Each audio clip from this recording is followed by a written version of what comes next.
այն ժամանակ ոչ մեկին չեմ ճանաչել իհարկե ֆիզիկապես,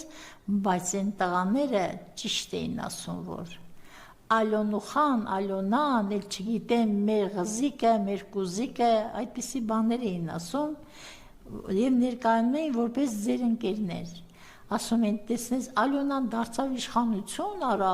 բա կարողա մեզնից վրեժ լուծի, ինչեր են բերել իր գլխին եւ գլուխ էին գովում, որ քեզ տկլորացած թաթեիդ վրա քաշքաշ են արել ղրերով։ Ես այն ժամանակ սոսկացի, չէի ուզում հավատալ, որ մեր ազգակցի հետ կարող է նման բան տեղի ունենալ։ Այդ օրն եմ առաջին անգամ լսել ղրերի կատուն, առաջին տիկին, դե իհարկե այն հորթիկինը որ հասկանար, որ իր ամուսինն է սահմանադրորեն երկրի գլուխ, կարող է եւ